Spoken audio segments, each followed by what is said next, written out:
क्या अमेरिका अब भारत की तरह वोटर आईडी को जरूरी करने जा रहा है? क्या हर अमेरिकी वोटर को अपनी नागरिकता का सबूत देना होगा? और क्या अब अमेरिका में भी भारत की तरह वोटर रिकॉर्ड और नागरिकता को लेकर बड़े स्तर पर जांच होगी?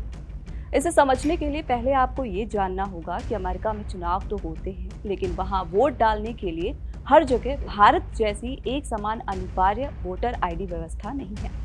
और अब इसी मुद्दे पर अमेरिकी राष्ट्रपति डोनाल्ड ट्रंप अड़ गए हैं। ट्रंप भारत की चुनाव व्यवस्था का उदाहरण दे रहे हैं, तारीफ कर रहे हैं। भारत के मुख्य चुनाव आयुक्त ज्ञानेश कुमार से बातचीत का जिक्र करते हुए ट्रंप ने सवाल उठाया कि अमेरिका में बिना वैध फोटो आईडी के चुनाव कैसे हो सकते हैं। इसके बाद ट्रंप सेव अमेरिका एक्ट को जल्द पास कराने की मांग पर अड़ गए हैं। अब सवाल है, सेव अमेरिका एक्ट आखिर है क्या?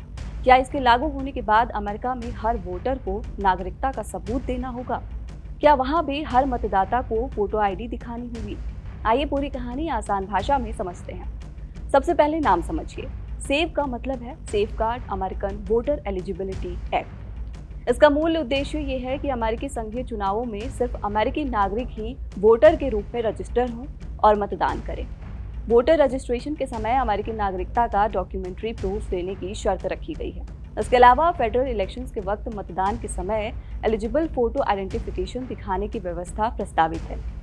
यानी ट्रंप जिस कानून की मांग कर रहे हैं उसका फोकस 3 बड़ी चीजों पर है: citizenship proof, photo ID, voter list verification. The save America act की मुख्य बातें इस तरीके से हैं। भारत और ब्राजील मतदाता पहचान पत्र को बायोमेट्रिक डेटाबेस से जोड़ते हैं, जबकि अमेरिका मुख्य रूप से नागरिकता के लिए सेल्फ अटेस्टेशन पर निर्भर है। जर्मनी और कनाडा वोटों की गिनती के दौरान बैलेट पेपर की मांग करते हैं, जबकि अमेरिका में बुनियादी चेन ऑफ कस्टडी सुरक्षा की कमी है। डेनमार्क और स्वीडन समझदारी से पोस्टल मतदान को केवल उन्हीं लोगों तक सीमित रखते हैं जो व्यक्तिगत रूप से वोट देने में असमर्थ हैं। देर से आने वाले वोटों की गिनती नहीं की जाती, जबकि अमेरिकी चुनावों में अब चुनाव के दिन के बाद भी बड़े पैमाने पर मेल इन वोटिंग होती है। इसके अलावा बिल में इन पर्सन वोटिंग के लिए फोटो आईडी और एब्सेंटी वोटिंग के लिए भी फोटो आईडी से जुड़े प्रावधान हैं। यही वजह है कि ट्रंप इसे अमेरिकी चुनावों को ज्यादा सिक्योर बनाने वाला कानून बता रहे हैं। लेकिन ट्रंप भारत का उदाहरण क्यों दे रहे हैं? भारत में वोट डालने के लिए मतदाता की पहचान की व्यवस्था काफी स्पष्ट है।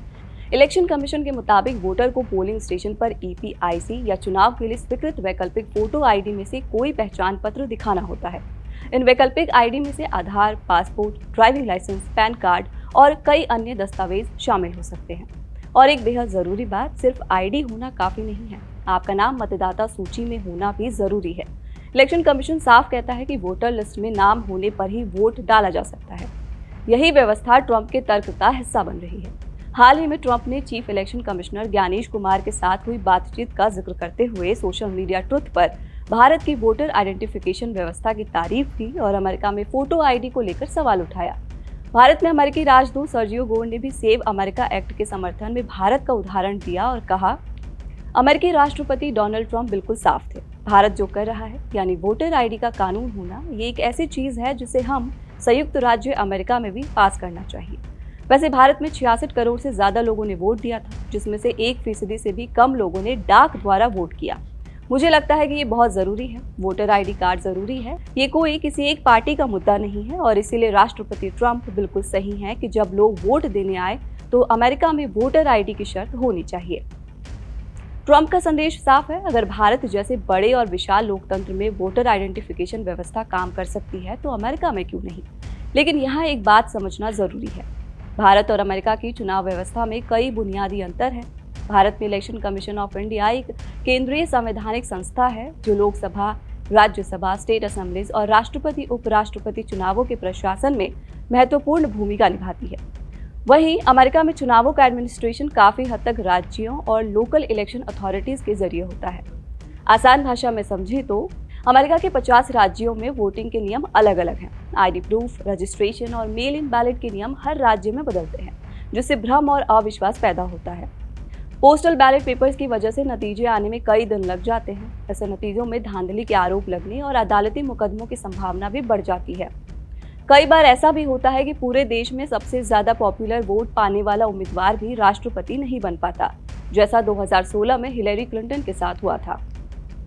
ट्रंप चाहते हैं कि अमेरिकी चुनावों में वोटर रजिस्ट्रेशन के समय ये सुनिश्चित किया जाए कि व्यक्ति वास्तव में अमेरिकी नागरिक है। इसके लिए डॉक्यूमेंट्री प्रूफ ऑफ सिटीजनशिप की रिक्वायरमेंट प्रस्तावित है। सिटीजनशिप प्रूफ के लिए कई तरह के दस्तावेजों की व्यवस्था की गई है। उदाहरण के तौर पर वैलिड यूएस पासपोर्ट, कुछ रियल आईडी कंप्लेंट डॉक्यूमेंट्स, ऐसे गवर्नमेंट इशू डॉक्यूमेंट्स जिनमें सिटीजनशिप या प्लेस ऑफ बर्थ साबित हो। इसके अलावा कुछ परिस्थितियों में बर्थ सर्टिफिकेट के साथ सरकारी दस्तावेज शामिल हो सकते हैं। हालांकि इस बिल का अमेरिका में विरोध भी हो रहा है। ट्रंप और रिपब्लिकन सपोर्टर्स का तर्क है कि वोटर रजिस्ट्रेशन में सिटीजनशिप वेरिफिकेशन और वोटिंग के समय फोटो आईडी से इलेक्शन सिक्योरिटी मजबूत होगी।